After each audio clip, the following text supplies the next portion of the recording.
Inside New Orleans Sports with Eric Asher is underwritten by...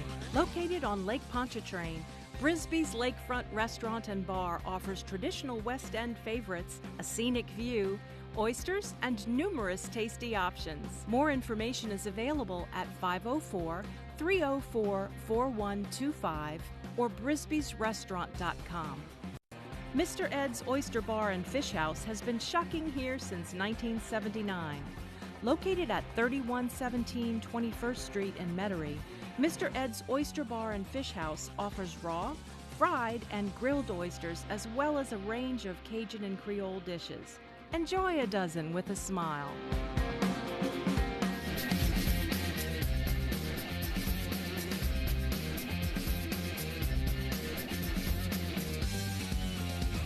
Inside New Orleans Sports with Eric Asher is the first place award winner of the 2015 New Orleans Press Club's Excellence in Journalism Award for the category of Best TV Sports Show.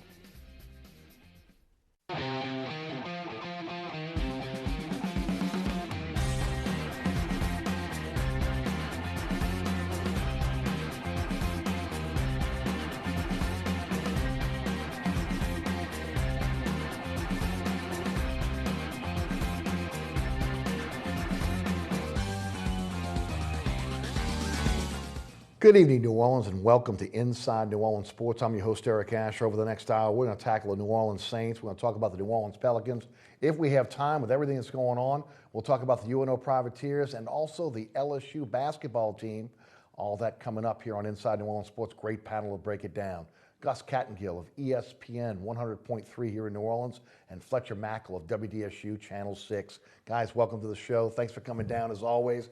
I've been looking forward to this panel all week long. This is going to be a lively discussion with a lot of knowledge out there. And we like to start off letting the folks know a little bit about what you're involved in. Gus, give us the rundown. All right, just on 12 to 3 every single day, Eric, and it's fun. I mean, right now it's kind of the fun time too. As you guys know, you have a basketball team that people are trying to figure out. There was a big blockbuster trade, something you always look forward to in the basketball season to kind of do some energy. Hadn't gone well, but folks are still talking about that. And then it leads exactly into what we're going through today. And it's NFL free agency and obviously what goes into that. So those 3 hours go by very quick. Yep, no doubt. Fletch, welcome back to the show. Let the folks know about what's going on over at Channel 6. Yep, I am the sports anchor at Channel 6. Obviously, enjoy covering the Saints and the Pelicans and all the college teams, LSU and Tulane. Start of NFL free agency is always a busy time. And then covering the Pelicans is one of my favorite things. So we'll see how they do down the stretch here. And I know that we don't have year-round sports like some of the major cities that have baseball teams and hockey teams, but football and basketball, I always say that we have such well-educated fans because they've been so invested in those teams that even when it's the off-season, in times like free agency starting, people are excited about it. Yep, and you got to be excited about today. The NFL New Year starts, and with that, this year, Saints didn't really sit out. They jumped right into the fray, and so far what we know, the Saints have signed Kattengell Jr. from Carolina, who will be their deep threat.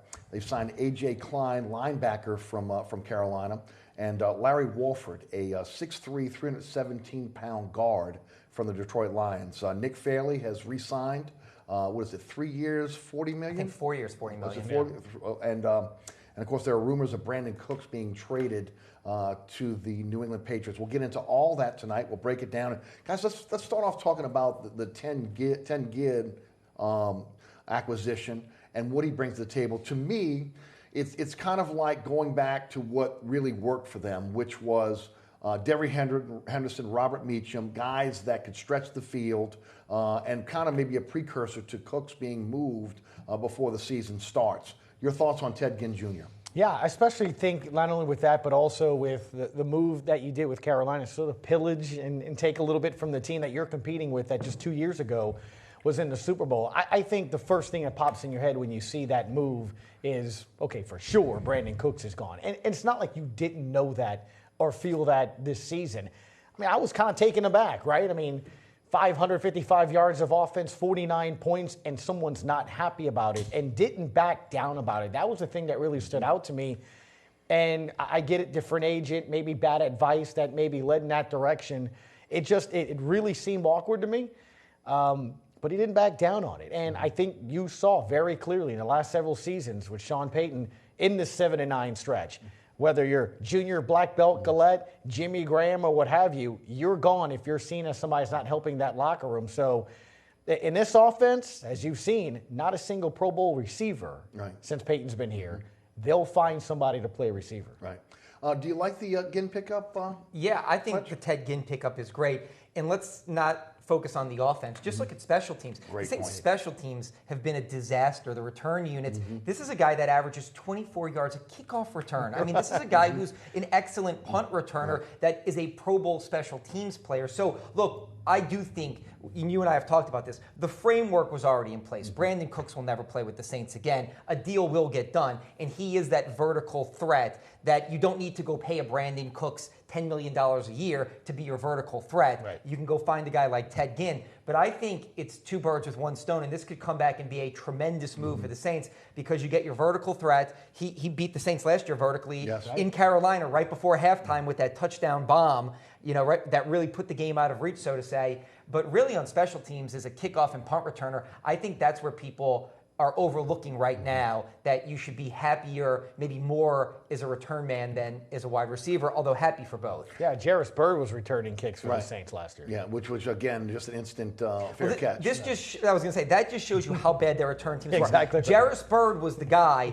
to fair catch because he had the surest hands. Right. So, I mean, that just shows you how elementary things had to become for that unit of, we have one guy that when we're inside the 10 and we want to make sure, we don't care. Don't return it, Jarvis. We don't want you to try to return it. We just need you to catch it. I mean, we're talking about an NFL team, not a high school team here who can't find a guy to return. And that just shows you how low they were special teams. Fletcher, are you concerned about the inconsistent hands with Ginn? That's been one of the knocks against him. He had a drop against the Saints last year in the game that would have been a touchdown had he not dropped it in his hands in Carolina when they played them in Charlotte. So that's been a problem when he was with San Francisco. That's been a problem everywhere he's been. But again, I think his role in this offense is going to be as the trick pony, so to say. So he's not going to be a high usage type of guy. We know that that'll be Michael Thomas and Willie Snead, as well as receivers and tight ends like Fleener. So, of course, the drops concern me. But I don't think his usage rate will be so much that it's something you see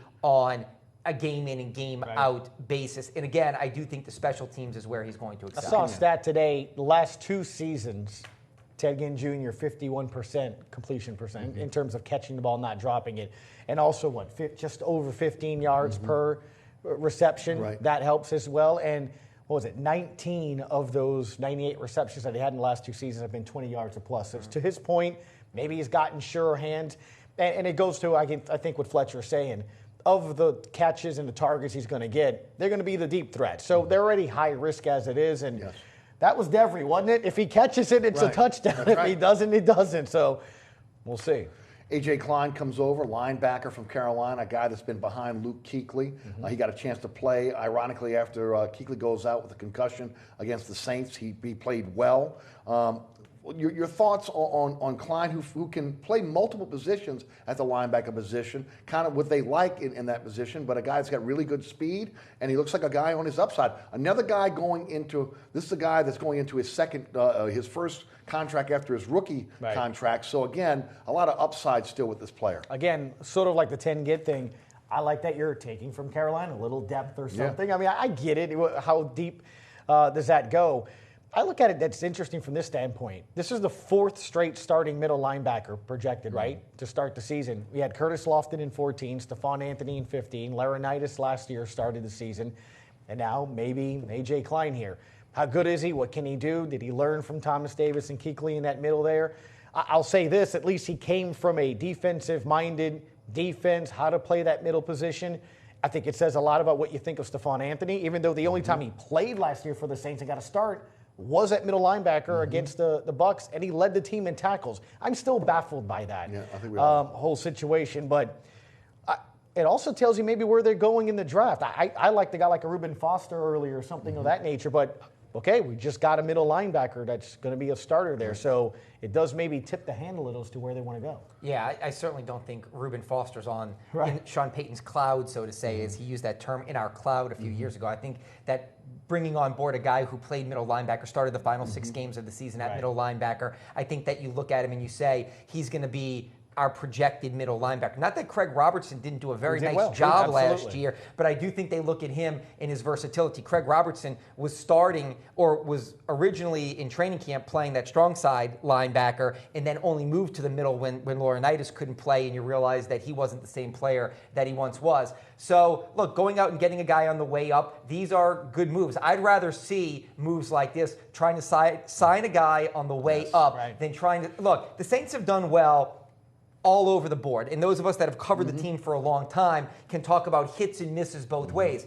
They've done a good job of finding guys on the tail end of their career that have just a little bit of tread left on the tires. I don't like saying Darren Sharper's name because of the whole situation, and I think he's like a despicable human being and should definitely rot in prison forever. But when they found him in 2009, he still had some tread left on the tires. That was a good signing. James Laurinaitis had nothing left. And so we can kind of go back and forth, but I do like when they find guys. Jabari Greer reminds me of that. Jabari Greer in 2009 was a free agent just like this, a guy that had taken over as a starter in Buffalo and seemed like a guy on the way up. So when they signed this guy, I looked at him and said, hey, I hope it works out like a Jabari Greer type signing. And look, Jabari never made a Pro Bowl here, but he was a really good player on a defense that won a Super Bowl. So I hope you signed a player that can be a starter in his best years or in front of him. To an extent, Jonathan Vilma. I mean, injury obviously in New York different. I mean, Vilma was a big-time player. Vilma was a big-time player that when Mangini came in and put a 3-4 defense in and then the knee injury. Just didn't fit anymore. Right, and it was just, and they questioned his injury and he came back strong from that. This is more of a player, I think, that's coming from a traditional 4-3 and has a chance to be on the way up, that even if he's not a Pro Bowl player for you, if he's a starting productive player. And I also, you alluded to Stephon Anthony. I think Stephon Anthony is we can now say he's a draft bust because you drafted him with that first-round draft pick that you acquired from Jimmy Graham. To be that and position. they talked about from day one, he's smart. And they gave him the headset, and he was calling the plays. And then once Rob Ryan was fired and Dennis Allen took over, I mean, you saw Stephon Anthony's playing time dwindle at the end of the 15 season. This year, they moved him to a different position, and he never seemingly found his footing. I mean, I don't know what his role, because I like Dennis Allen, and I think Dennis Allen is a really good defensive coordinator, and he's eventually going to be a head coach again. I don't know what his role is, because as long as Dennis Allen's defensive coordinator, Stephon Anthony seems like a square peg in a round hole. And maybe it's just he needs a change of scenery, or it's the perception of what the coach thinks he can do. But I think it's now time to say that was a draft bust at this point. Do you agree with that? I do, just based on what he just said. I mean, if I'm going to go grab somebody else to be that position in which I drafted a player in the first round, it is. But it begs the question, and as you're saying that, Fletcher, I'm asking, well, then whose fault is that? I mean, the fault of, isn't the job of a coach to grab a player and use him to the best of the ability and find the best way to fit him? This isn't a guy like you're talking about, a 4th, 5th, 6th rounder, an undrafted rookie free agent. That's been a nice story of Brandon Coleman. You drafted this guy in the first round. You better find a way to play him. And I'm just baffled when Sean Payton says he can't help us in special teams. I'm like, oh my God. You go left, you go straight, you go down the right, and you tackle the guy with the ball. How is that complicated? I don't understand how you go from, and he did it this year. The only game he started a middle linebacker, he led the team in tackles. How is that unusable? Well, he led the team in tackles in his rookie year. How is that unusable? I don't understand how I he agree can't find a way to do that. And I always thought that maybe he might be a guy like Mark Fields. Remember Mark Fields really started off kind of slow, couldn't get the NFL Who was game. the last first rounder they took? The last linebacker they took in the first round until they took Stephon Anthony. And then he goes to the Rams, and all of a sudden he gets it and becomes a very, very quality player there. I say this all the time. Everything is of a time and of a place, and you've got to have the right fits in professional sports. Rob Ninkovich is a perfect example of that. That Rob Ninkovich came here as an undersized defensive end. He didn't fit in a 4-3. He got hurt, and then they parted ways with him. Goes to Miami, guy cut in Miami, comes back to the Saints, guy cut with the Saints, and now he goes to New England, and he's the starter on a Super Bowl team who started 5 straight seasons, and their 3-4 as a stand-up outside linebacker. He just needed to find the right system and be put in the right place. And so I think that, it's interesting to talk about where guys fit, and we label them draft busts and things like that, which is a little harsh, but in New Orleans, Stephon Anthony with Sean Payton and Dennis Allen is a draft bust because he's not going to play or live up to the first round, I guess, status that came with him when he came into the league. Does that mean he could be a good player with another team? Absolutely. If he finds the right fit, he could certainly be a good player. I just don't think he's going to be that player here. It's a bust because in the first round, you're looking for a starter. Well, and first-round picks have to be starters, right? And he's not playing. And somebody that's going to continue to contribute. He did it in his first year. I mean, again, look, we saw guys out of position, maybe making the wrong calls. Maybe it was too big for him at that time. You would hope year 2 it wasn't going to be that big. He had the changeover in coordinators and systems, etc. I was hoping this might be the year, with one more year under Dennis Allen, that it all kind of comes together for him. I guess we'll find out in training camp. Can I say one more thing, too? Sure. Somebody always told me this, and I was always a big believer in this. Don't be fooled by the led the team in tackle stats. Sure. Because here's the thing. When you're the worst defense in the NFL, somebody's got to lead. Here's the thing. Somebody's got to make tackles. Somebody always told me this about basketball. Dan Dickau, when the Pelicans went 18, or the Hornets went 18-64, led the team in scoring, averaged 19 a game, and barely played in the NBA. Somebody has to score buckets. So don't say he led the team in scoring. Right, for an 18-64 team that had the worst record in the NBA. He led the team in tackles for the worst defense in the NFL that was almost historically bad. So when people say he led the team in tackles, it's like, well, they're not just letting the guy run free to the end zone every play. Somebody's got to tackle him at some point. The Saints added an offensive guard, a guy that was really coveted on the open market. Larry Walford, 6'3", 316, 317 pounds. He is 26 years old, true right guard. He's one of the top guards on the market. He's missed an average of 2 games per year, so there's a little injury deal with him. But other than that, again, he was really coveted on the open market. Guys, they fill that right guard position. That probably means that Pete stays on the left side, maybe at left guard now. And it'll be interesting to see what happens with Jari Evans, if he's asked to return, if he ends up somewhere else. But this was definitely a need for this team. No question about it. I thought, again, Fletcher, this was something that maybe I thought they would have addressed in the draft. And maybe because offensive linemen, they're expensive, especially when you find good ones, starters, tackles. You either have one or you overpay for one.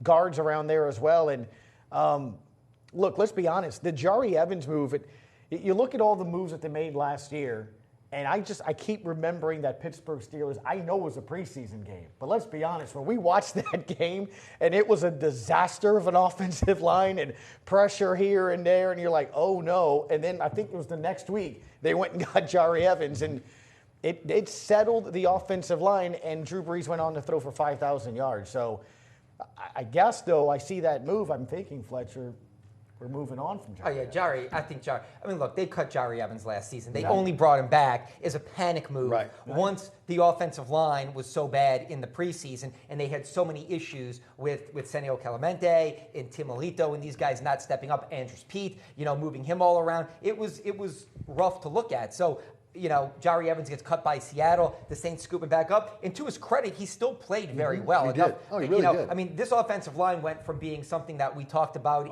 Oh, no. But, I mean, that was a panic move last year. So, look, Jari's one of the greatest offensive linemen in Saints history. He's going to go into the Saints Hall of Fame. He's a 6-time Pro Bowler. He's one of the cornerstone pillars of this team's amazing success, 06, 09, 11, all the great records they broke that year in 11, winning a Super Bowl. But I think this clearly signifies we're going in a different direction, that Jari will not be back, that in a perfect world, they'll have a healthy Teron Armstead at left tackle, they'll have Andres Pete at left guard, they'll, of course, have Max Unger at center, then they'll have the new addition at right guard, and then they'll have Zach Strief, who is still playing at a pretty high level at right tackle. And I still wouldn't be surprised if they went into the draft and maybe looked at a tackle, because Zach Strief is getting long in the tooth, so to say.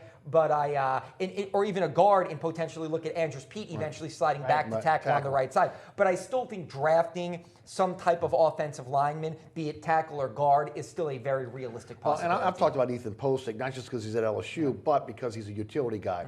He can play multiple positions. Peyton loves guys that can play multiple positions. That may be the way they look in the draft. Somebody that can go from guard to tackle. In the case of Posick, he can play center as well. Well, that was like Carl Nicks. Like Carl Nicks came into the league as a guy that had played tackle at Nebraska, that a lot of people said he'll be better sliding inside and playing guard. When he eventually took over, it was as a guard, and he became one of the best guards for his short stint here in New Orleans. So I agree with you. I think that's still an area that the guys I listed will be your starters, but they'll find somebody If that person doesn't take over this year, then potentially in 18. Yeah. Let's talk about the Brandon Cook situation. 78 catches last year, 1,173 yards. He had 8 touchdowns, second straight 1,100-yard season. He's under contract for $1.56 million this season. There's a 5th-year option because he was a first-round pick.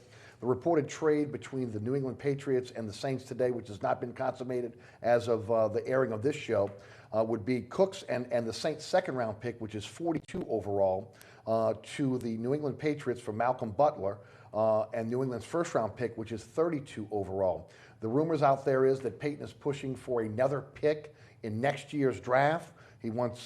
He's always said he wanted a defensive starter and high draft picks over 2 years. From this point, it looks like the Philadelphia Eagles is out the sweepstakes now. They signed 2 veteran receivers today. Maybe Tennessee is still out there. They have the 5th pick, and I believe, is it the 14th? 18. 10 18? 5th and Tennessee, 18? you said? Tennessee, yes. Yeah, Tennessee 18. Philly Right. has 14. Philly has 14. Yeah. So it'll be interesting to see what happens there. Guys, how do you feel about this? I'll take Fletcher first on this one. How do you feel about Malcolm Butler? How do you feel about this trade? Is this a good move? Or are you afraid because maybe you're dealing with Belichick here? He goes out and gets Stephen Gilmore from Buffalo, pays him a lot of money. He's another number 1 corner. But the situation with Butler is he also is a restricted free agent this year. From what we understand, a contract would have to be worked out with the Saints long term before a deal would be made. But on the surface, what do you think about this one? Yeah, no, that's my favorite one. Like, no offense. If they took the Tennessee deal, the reported deal, and again, we're dealing with hypotheticals here. If hypothetically the deal is pick number 18 for Brandon Cooks, I like it. I like the New England deal better of if that deal is, as we talked about, Brandon Cooks in the Saints' second-round draft pick for Malcolm Butler in New England's pick 32 this year. So you move up 10 picks, you get another pick in the first round, which, as you and I talked about, you get a player under contract for 5 years because first-round draft picks are under contract for 5 years. Right. 2nd through 7th are just under contract for 4. So I like that deal because is there risk involved? There's risk involved in every decision in professional sports. You could be giving up a guy who could be Odell Beckham Jr. He looks at himself that way. As we talked about in the opening and in your monologue, the framework has been laid. Brandon Cooks is not playing for the Saints again. He can't come back. After all this, you can't bring him back into the locker room as a disgruntled player or a guy that has dealt with all the trade talks and say, hey, sorry about that, everything's cool. I mean, it's in place. Something is going to happen. My personal opinion is, of the reported deals that we have heard about, Malcolm Butler is a number 1 corner, and I think the Saints obviously have the money to give him the deal he wants. It reminds me of Mike McKenzie in 2004. Mike McKenzie was squawking for a deal in Green Bay. They wouldn't give it to him. The Saints traded O'Sullivan, the quarterback, a draft pick, and they acquired McKenzie and gave him a deal, and it worked out fine for New Orleans and for Green Bay. I like this deal. I like Malcolm Butler. I think he and Delvin Breaux have the potential to be very, very good. I think it would be very good if the Saints gave a number 1 shutdown corner a long-term deal to stay here. And I like pick 32. The Saints would get, for Brandon Cooks in their second-round draft pick, they get Malcolm Butler in pick 32 to go with pick 11. And I think you really start looking at your defense with the additions they added today, and you say, maybe the pieces are in place for us to move the needle on that side of the ball. Yes. What do you think? No doubt. I think one of the things you also look at that I really like about that move is Deshaun Jackson to Tampa Bay. The second I saw that this morning, I was like, not that you weren't already looking to maybe upgrade your corners position, because when you think about it, I think we all agree. We love Delvin Breaux. He was injured last year. I think he bounces back and goes. But he's only had 1 full season. Who else do you have at corner for the Saints? Yeah, I mean, look, P.J. Williams, Damian Damian Swann, a lot of guys with question marks. potential. And here's the thing, or guys that may fit in sub packages or special teamers. Correct. But I don't think you look at if they could emerge like P.J. Williams, but could. Nice whereas depth. Butler and Breaux are starters and can be special. Right. I mean, Breaux in his first year in the NFL, learning the game, became your shutdown corner at the end of the year. You bring in a guy in Butler that can do it as well. Now you're starting at. Look, I'm looking at. Again, you have to win your division. And Deshaun Jackson, Vincent Jackson, that's a nice combo for Jameis Winston in Tampa Bay. You got some big boy receivers over in Carolina that you saw last year kind of affect them. Do we have to mention the Falcons? Now, do they take a step back with Shanahan losing, but they still have playmakers there. Talent. You better have some corners. I know pass rush is important on defense, but in this day and age in NFL, quarterbacks get rid of the ball so quickly. You better have some corners that can cover, can tackle, can make plays. And more importantly, we talk about this a lot of times, Fletcher, when you come on our show and talk about the Pels basketball IQ. You need football IQ at that position as well. And again, the biggest stage, biggest play, he had football IQ. He knows how to make plays, can make interceptions. That's the one thing. You're not only bringing in a starter, a shutdown guy to go with the other guy, but he makes plays. He knows where to go. He didn't come from a team that didn't know how to play football, So, I mean, he has some pedigree just in how he was coached up. I mean, I like it. It makes a lot of sense. And just any second round or first round pick you have to like, right? I mean, look, the 2 second-round picks for the Saints last year, pretty impactful in Michael Thomas and Von Bell. So you can find some players in that area. I'll be more than happy to have 11, 32, and a starting cornerback. I agree. And again, New England, both teams to me, very rarely do both teams, as we just saw with the basketball DeMarcus. Right. One team, they always say, this team got the best of this, or that team came out the loser, this one was the winner.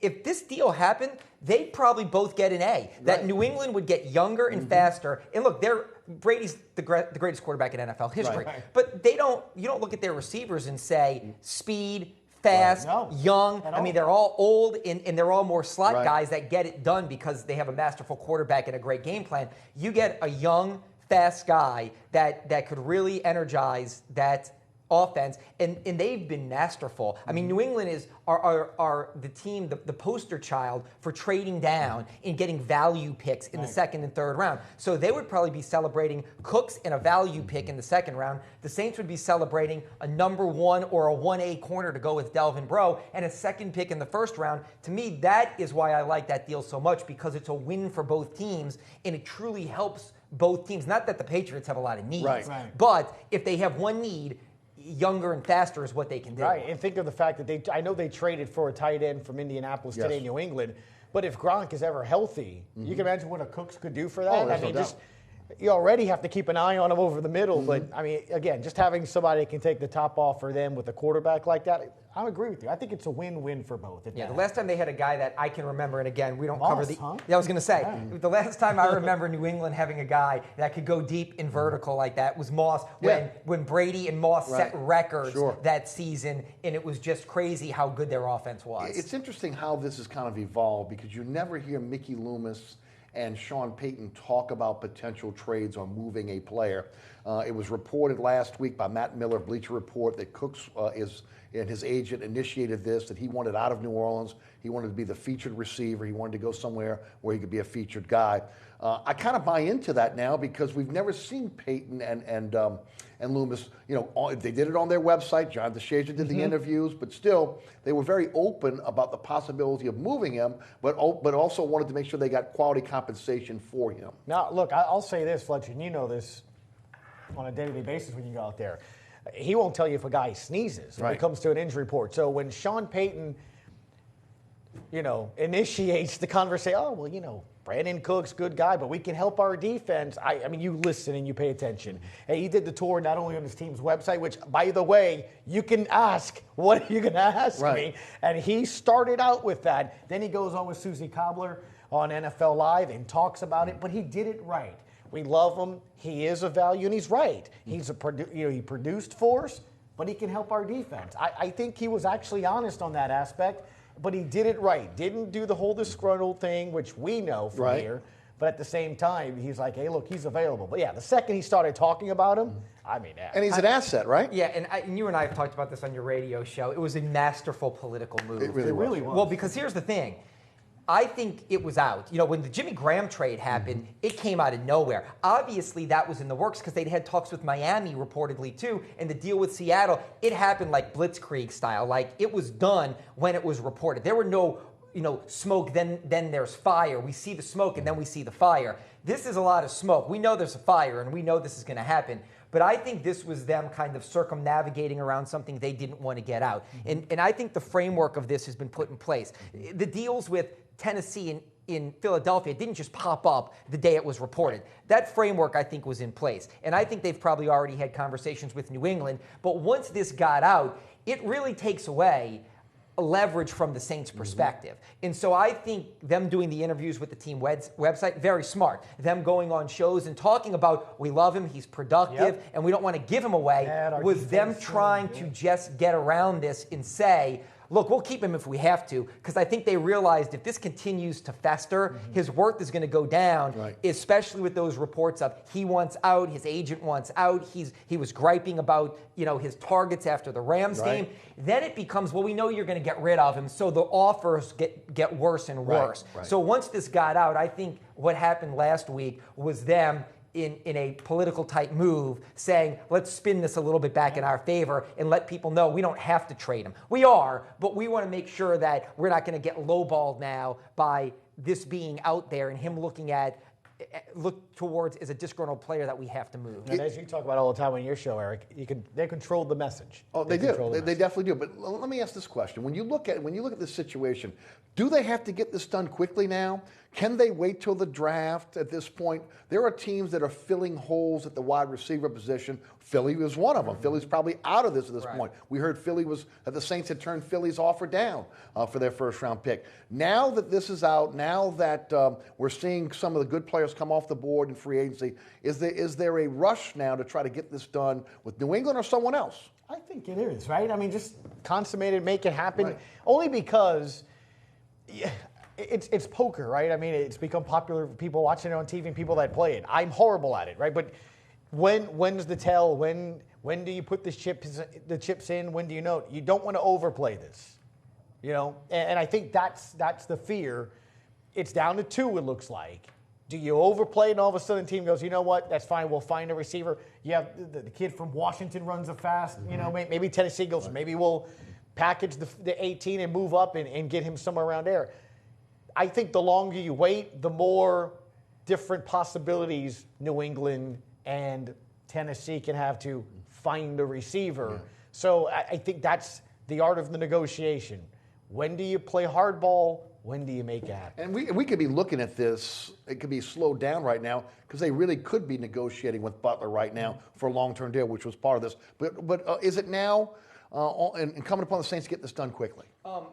I don't think so. And let me say this. I think it will get done quickly. I wouldn't be surprised if we walk off the set here and Brandon Cooks is traded tonight. I think Brandon Cooks is going to be traded before the end of the week. I think it's what you're saying, that these deals are being hashed out right now, and something is going to happen soon. Do they have to get it done? No, because here's the thing. Malcolm Butler isn't going anywhere in New England, and that pick isn't going anywhere. So they could still reassess this on draft night and say, you know what, let's get back together and do it again. Tennessee, for all practical purposes, the top wave of receivers, I mean, you had 5 or 6 receivers signed today. So I don't think Tennessee's going into the free agent market, on the secondary market, and going to get a player like Brandon Cooks. So they could reassess this on draft night. So I don't think there's any rush to get it. I think it will get done, but I don't think there's any real incentive for one team to be motivated over another team to say, we got to get this done. The only thing I would say is to get it done for New England and New Orleans is before the draft starts, you'll have players reporting back for off-season workouts. And when they have to meet the media or work out with their teams, does it become a distraction? Yes. Because if Brandon Cooks is in the locker room when the media is allowed in April, everybody's going to swarm to him. Do you think you'll be traded? Do you want to be traded? Do you want to be here? Is it a distraction? And everybody's going to be asked about it. And that is a distraction to me, even though they'll say it's not. That is not something they want to deal with. Yeah. That would be the only incentive to get a deal done, which I don't necessarily know if they look at is the reason to do it. I think that's a great point. Absolutely. But I think it's going to get done before the end of the week. And just quickly to add to that point, did you not find it interesting, especially after that Rams game, they didn't hide him, did they? I mean, Drew Brees spoke about it on Monday, and Sean Payton made him available. We've seen instances, even with Graham, where he's getting treatment, and the team kind of sort of didn't. Sean's like, you made the comments? There he is on Wednesday. Have at it. He didn't back down. Yeah, Brandon did. But they made him available. I've seen at times in that facility where he's getting treatment. He's not available this week. Or they'll tell you he's not talking this week. They didn't, and that told me something. He broke the cardinal rule, and let's. I mean, look. There's no doubt. With Sean Payton, with Drew Brees, you know what I mean? Look, Drew Brees is masterful at spreading the ball around. This offense is going to be looked back historically as one of the greatest offenses, a decade of history here in New Orleans with Sean Payton and Drew Brees, and what they were able to do in the receivers and the running backs and the tight ends. And no one does that. No one comes out and says and does that. Drew Brees isn't not looking for you. He's playing to what the defense is giving him. I mean, this is a guy who's hit 10 different receivers in a game. And so the fact that he didn't target you isn't anything against you individually. He's not out to get you. Sean Payton's not cutting you out of the game plan. It just didn't work out that week. But to come out and to say something about that, it just looks selfish. And that's not what this offense is. That's not what anybody has ever been. Not Jimmy Graham, not Reggie Bush. No one has ever said or done anything like that in a decade. And to be the first person to do it, I can tell you right now, not that they are out to get Brandon Cooks, but I think they made a decision. Look, we rid ourselves of knuckleheads. We got rid of the Junior Galettes. We got rid of the Brandon Browners. We have created a culture here that is knucklehead free for all practical purposes, and we need selfless guys, and that is a selfish thing, which he did. I mean, they're postseason free. This guy's not worried about the postseason. Right, and so it's just you don't do that, not with these people. No, I would agree. No. You're watching Inside New Orleans Sports each and every Thursday night right here on WLAE-TV with our live broadcast at 6 p.m. Friday nights at 9 o'clock on Pelican Sports Television. And, of course, right back here on WLAE at 10 p.m. Great panel for you tonight. Fletcher Mackel of Channel 6 Sports, Gus Kattengell of ESPN 100.3 FM. I'm Eric Asher. I'm your host. We'll be right back. Located at 3701 Iberville Street in Mid-City is Katie's Restaurant and Bar. Open 7 days a week, Katie's offers daily specials for lunch, dinner, and Sunday brunch. Serving New Orleans cuisine such as fried shrimp platters, grilled redfish, and a fully stocked bar. And don't forget about our expanded event seating and local entertainment. Featured on the Best of Food Network's diners, drive-ins, and dives, Katie's Restaurant and Bar.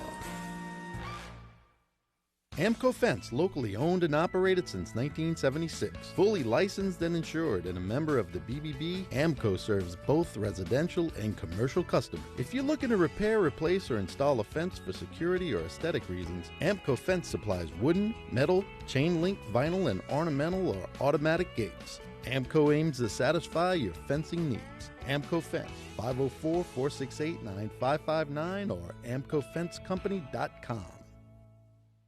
TikTok Cafe, located on Causeway South at the I-10 in Metairie, is open 24 hours a day, 7 days a week, 365 days a year. Our menu offers breakfast dishes like our Western omelet made from scratch biscuits, grits, egg sunny side up, and lunch specials like our homemade cheeseburgers with a side of golden brown fries. Don't forget about our weekday lunch special and that every Tuesday is steak night. TikTok Cafe, open 24/7 at Causeway South at the I-10 in Metairie.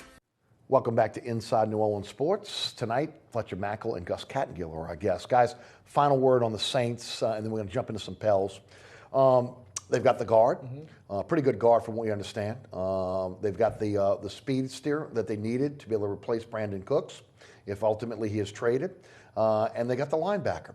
Going to be hard to find a pass rushing defensive end or rush linebacker at this point in free agency. What's next? What do they do next? I still think you're looking for depth. You're looking at depth on the offensive line and on that defensive line, even linebacker as well.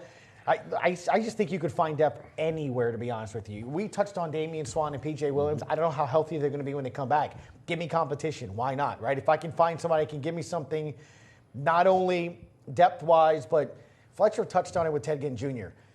This is such a bad special teams football team that they need help all the way around. And you think about it, Robinson and the Falcons guy they brought in at Stupor. Yeah. They were brought in to be backups and special teamers. They want to be starters on the defense. So I think they kind of go in that route a little bit there from that standpoint, right? To try to help build special teams and use those guys and build depth, I think. You asked what's next. To me, what's next is trade for Malcolm Butler. That's what's next. And then you've addressed your cornerback position because cornerback and edge rusher are your biggest needs. Yes. So if you can address one of your biggest needs with a star cornerback, you've done a great job. You've helped out your interior defensive line by keeping Nick Fairley. You've helped out your linebacker core by adding a middle linebacker. You've helped out the interior of your offensive line. If you can add Malcolm Butler, again, Ted Ginn with special teams and a deep threat. So I would say what's next, make that Malcolm Butler trade happen, and then take those 2 picks, 11 and 32, and I like mock drafts. Yeah, I would say, and then go into the draft, and you could draft maybe like a guy like Hassan Reddick out of Temple, who has just been a workout warrior and is soaring up draft boards at number 11, and say, hey, he could replace a guy like Ellerbe is our weak side linebacker who can drop into coverage, who can get after the quarterback, who can line up with his hand in the dirt. And then even at 32, go for maybe another guy like Terrell Basham out of Ohio University, who's more defensive end. And then you say, look, we got the cornerback in Butler, and we added 2 pass rushers, and we haven't seemingly addressed all our needs. But that's what would be next for me. We don't know the terms of the Fairley deal, but I like the fact that Fairley's back. I hope it's more of an incentive-laden deal, but they didn't go overboard in terms of, it looks like, the salary, nor the length of the contract. What do you think about the I thought as long as it wasn't trying to overpay and stuff like that, and I kind of thought maybe from his perspective he'd see it there as well. I mean, he touched on it. Being close to home was something that I think he liked and enjoyed, and more importantly, he was productive for this team. Yes. And keep in mind, he was probably asked to do more than everyone originally thought it, with Sheldon Rankins being injured. But when he came back, you saw Rankins' production numbers, right, in half a season, and Fairley still continue to do well. So I think it makes sense. I think that, look, if you're a glasses half full person, you look at what Gus said. He's matured from being an immature player coming into the NFL. He's playing closer to home. He loves New Orleans. He looks at this as his home market because he grew up as a Saints fan. And you caught a guy at the right time in his career when the intellectual met the athletic, that he figured it all out, and that's the good thing. The bad thing is, if you're a glasses half empty person, you look at it and you say, he played last year for this contract, that up until he needed to play for a contract, he was so-so. And he had some weight issues and some production issues and some laziness issues when he had the guaranteed money. So, you look at it and you say, you hope we got the guy that learned his lesson, that matured, and that is going to be more productive for us, not the guy that came on the 1-year prove-it deal, proved it, and now is, I'll see you in 3 more years when I got to prove it again because I'm getting paid no matter what. No doubt. Guys, Pelicans 25 and 40, 13. They're in 13th place in the Western Conference, 4.5 games out of the 8th seed. At this point, with 17 games left, it doesn't look like they're going to make the playoffs. They've won 1 game with Boogie Cousins in the lineup. Fletcher, I'll start with you first. Your thoughts on the Cousins trade? What this will mean for this team long term, and were the expectations a little bit too much to be able to think that this team could put it all together quickly when they gave so much up to get him? Maybe they give a lot of quality up, but they gave up players that were really an integral part of what they were doing here in New Orleans. Yeah, I mean, no one can knock the trade. The trade was great. You don't get a 3-time All-Star. They don't grow on trees. You don't land those guys. Right. So the trade was great. Dell Demps pulled off the heist of the decade. Now, if the pick that Sacramento gets ends up being the next LeBron James in 10 years, we can reevaluate. But as of right now, New Orleans won this trade. Make no mistake, putting Cousins and Davis together is tremendous. Long term, at least for next season, I like it. It makes New Orleans relevant because everybody's going to be continuing to talk about this Twin Tower pairing. Were the expectations unrealistic? Absolutely. I don't think New Orleans was ever going to push enough to get into the playoffs. I said that I think that they're going to fall a game or 2 short, that they're going to close the gap, but they're not going to get in, that they're too far behind, even with Cousins, because there are going to be growing pains because they've changed the entire dynamic of their team. What I am let down by, and what I think could be detrimental and career-threatening to Dell Demps and Alvin Gentry, more Alvin Gentry than Dell Demps, the head coach, is that they are really bad, that there are going to be growing pains. But there have been 7 games now. If they were 3-4 or 4-3, I'd say, okay, you know what, they're figuring it out. But 1-6, DeMarcus Cousins came on board with 25 games left to go. I said that they like stability. Dell Demps made the trade. He's safe. Alvin Gentry, it'd be unfair to think that he can put the right pieces in place over the final 25. they'll stay close and they'll probably just miss the playoffs, but everybody will be talking towards the offseason, training camp, once these guys are together. The only thing I said would put Alvin Gentry in jeopardy is if they went 5-20. And right now they're on pace to go 6-19 in those final 25 games. So again, that is really bad. That even with what they have to work with, you should not be 1-6 with Boogie Cousins and Anthony Davis together. I want to get back to Dell and Alvin in a minute, but tell me your thoughts on the trade. I agree with him. Obviously, the trade was fantastic. What it did is, and it was kind of funny, we had a little fun on our show, right? Avery Johnson, right after a game in Alabama. Oh, I know Mickey and all of them, and he was name-dropping John Calipari on ESPN's Mike and Mike. Man, I'd play Anthony Davis at the 3. There were no shortage of coaches daydreaming of how you would use those two centerpieces. So just as he said, that move alone, to the point that you're making, if I'm Dell Demps, hey, look what I did. There are coaches. You mind if I take a stab at that? You know, I mean, so I thought immediately you went. I was having fun on the show. I said, do you see him at Costco? Gentry's either at Sam's or Costco buying the bulk pack of Mylanta or Tums because he hadn't slept and he has a stomach ache. You hired him here to be a fast-tempo, guard-laden shot. The guy talks about 90 to 100 shots. Right. That's not what you gave him. Right. You gave him the NBA's best front line. Go at it. So, and here's the thing too. It's great you pointed that out because that's one of the things that I've been harping on is that Gentry came here to play fast with Ryan Anderson and Eric Gordon in a much different roster. Sure. They're all gone. They were supposed to be the Deep South version of the Golden State Warriors. Right. That's what they were supposed to be. That jacking up threes with Gordon and with Anderson, Drew Holiday, kind of the glue guy putting it all together. Anthony Davis, the unicorn who can do it all over the floor. Ashik protecting the rim. They could go big. They could go small. Absolutely. It never came together. And then this year you go into the season, and Gentry still wanted to play his style, maybe with some less selfish guys that weren't trying to play for contracts. And better defense. Defense. But here's the thing. This trade changed everything. Here's the thing. Dave Yeager, who's the coach in Sacramento, he was formerly the coach of the Memphis Grizzlies, the grit and grind Grizzlies with Zach Randolph in Marc Gasol. Slowest pace of play in the NBA, but they won in Memphis. Even though they won ugly and slowed things down, they played inside out with their bigs. He goes to Sacramento with Cousins.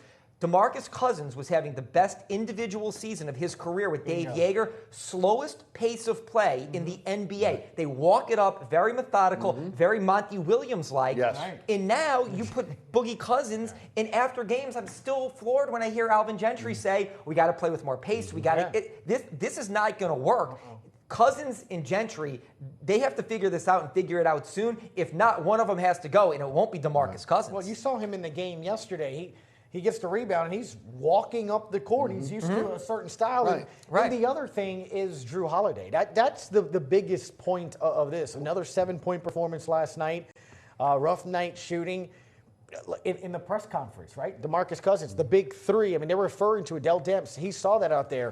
That's, to me, the more realistic. I think Alvin Gentry, because of what we've been talking about, system and fit, you have to find a coach that can coach them a little better than that. They don't have the shooters to help that. Right. I mean, look, he doesn't have pieces. No, he does not. But let me say this. He should still be better and more able. Agreed. And let me say this. Defensively, they've been fantastic. Defensively, they're holding teams to 88 points, to 92 points. But offensively, and this is the thing that I worry. And look, I love Alvin. I think Alvin's great. I enjoy talking to Alvin. But he's supposed to be the offensive guru. Go get in the gym and put something together and find. And look, the fact that you can say, well, we traded away our best shooters, I understand that. But you have to devise, and if you can't devise a plan that gets them a little better offensively, how are you going to devise a plan next year that makes them better offensively? It doesn't help. It would sort of be like if you hire a guy to be an offensive coordinator and you run a certain offensive system in football and your quarterback looks completely lost. And that's where Drew Holiday is right now. And I get it's 2 different players, 2 different things. But why, in the last 2 seasons, towards the end of last year, and I know it's just 2 games, but these D-leaguers coming off the street, and they can pick up the system. So, to your point, that's what I'm confused about. Is it Gentry, Or is it the people that can't bid it? I mean, Right. Jordan Crawford comes in, and the guy is running down the lane, alley-oops to AD. The shooting thing, it goes back to our point. You need shooters. Solomon Hill's not a shooter for the love of baby Jesus, right?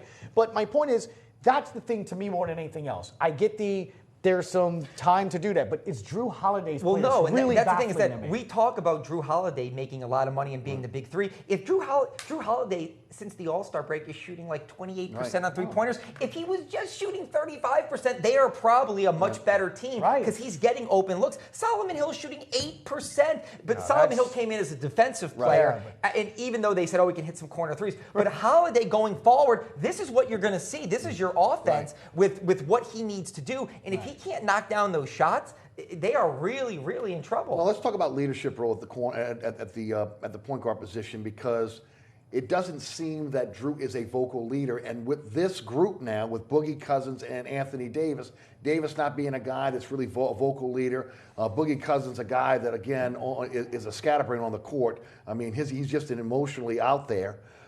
Do you need and I'm just going to throw this out, a Chris Paul type? Chris Paul is not coming to New Orleans. A Chris Paul type, can opt out of his a deal, little can he? field general to run this team going forward. Someone that has the ability to be able to get the ball inside. Maybe not the shooter that we're seeing with Drew Holiday, but do you need more of a leader at that point guard position? Yeah, but here's the only thing I say about that, though. Well, sure, but those guys don't grow on trees. Like, here's the thing. Chris Paul, in reportedly all the Clippers guys, he and Griffin have already verbally committed to going back. So anybody who thinks Chris Paul is coming back, he's not coming back. He's already verbally committed to sign with the Clippers, so is Blake Griffin. So who else do you look out there and you say George Hill in Utah? Really good quality point guard, but Utah is having a great season. They're going to do everything they can to sign he and Gordon Hayward, and they can give him more money than anybody else. So when you look at guys out there and you say, hey, we want that vocal leader, well, then who? That's the look. I don't necessarily think Drew Holiday should be back. I think they can maybe spend their money this offseason in a different way to put the pieces around them.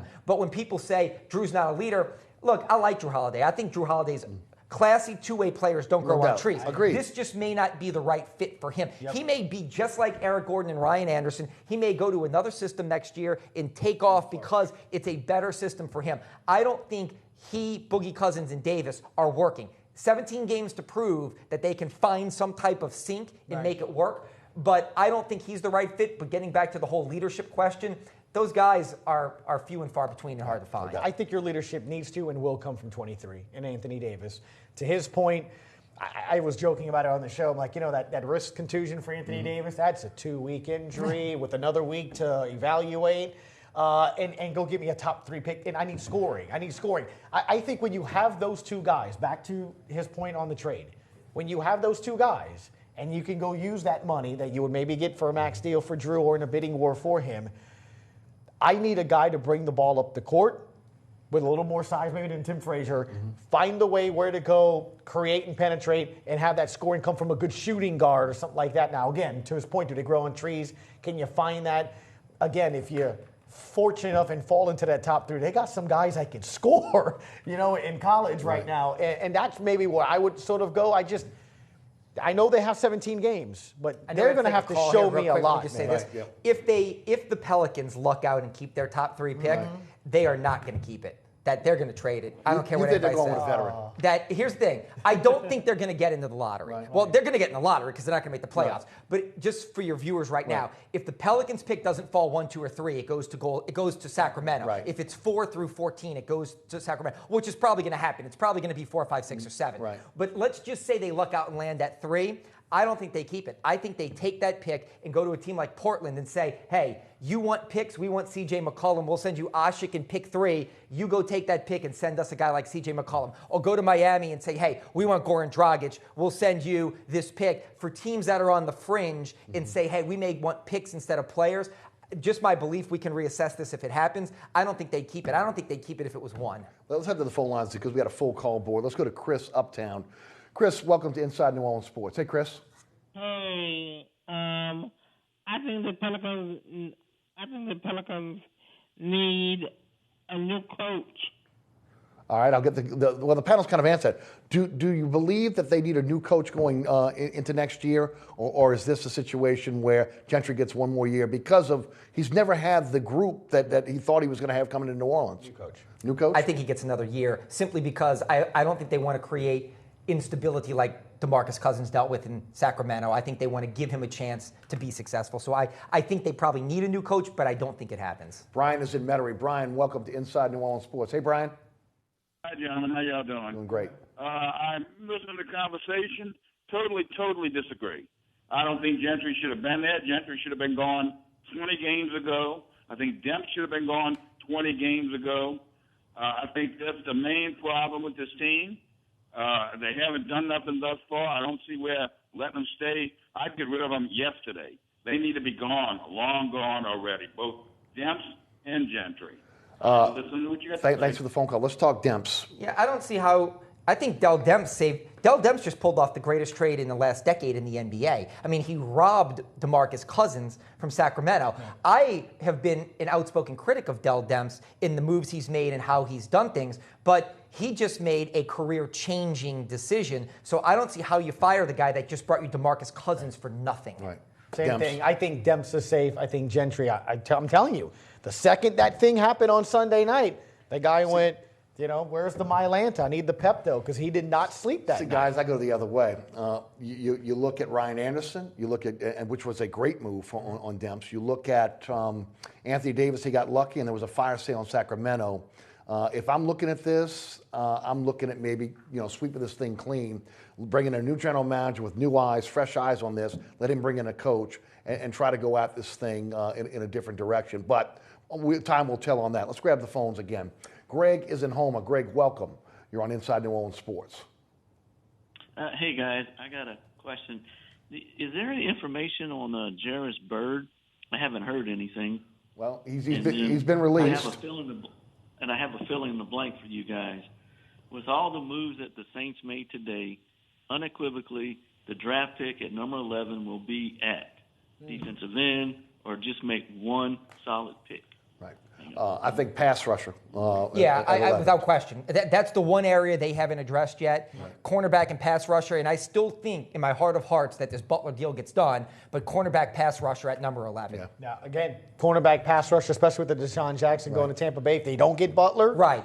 That's what I was going to say. If they get Butler, pick number 11 is a pass rusher. Absolutely. If they don't get Butler and they have two picks, 11 and 18, I would say pass rusher, cornerback, depending on best available. Yeah, and I agree. And as far as Bird goes, the only question is, are they going to, after June 1st, are they going to try to split this this dead money over 2 years or 1 year so they have more money to spend this year, or are they going to take the hit this year? That's the only question there.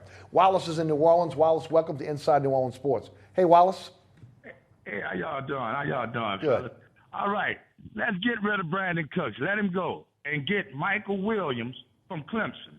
I think that'd be a good pick right there. All right, thank you. What y'all think about that? Fletcher? Yeah, I don't think I agree. Wallace, everybody has a great opinion, and he's a great receiver, but I think they're set now. I mean, Michael Thomas is a star. Michael Thomas is a do-everything receiver who's a burgeoning star who may emerge as one of the best receivers in the league. To me, he was fantastic last year as a rookie. Willie Snead is so underrated and really special. And now that you have Ted Ginn to go vertical, with the running backs that they have and the way they throw the ball at the backfield and the tight ends that they have and the way they utilize them, I think they're fine at receiver now. Not to say they won't draft a guy down the road. So to say third, fourth, fifth, sixth round, well, they don't have a fifth round pick, but third, fourth, sixth, seventh round, sure. But that's not going to be a priority pick for the Saints in the draft. Yeah, unless Tennessee gave me the 5 and 18, then maybe I'd get my pass rusher at 5, and then get 18 with Williams. But yeah, I mean, pass rusher is just the bigger need, and Mike Williams is good. No, he's very good, no doubt about it.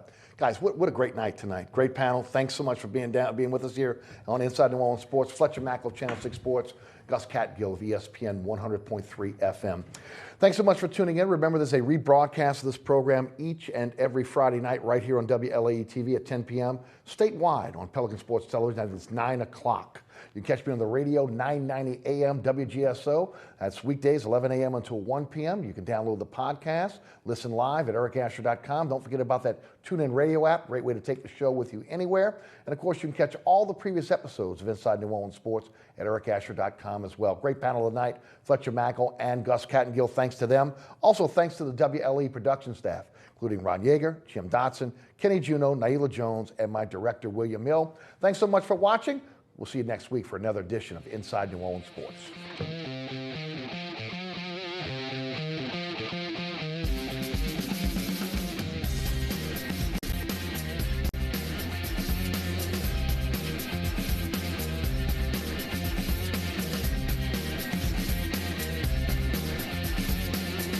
Inside New Orleans Sports with Eric Asher is the first place award winner of the 2015 New Orleans Press Club's Excellence in Journalism Award for the category of Best TV Sports Show.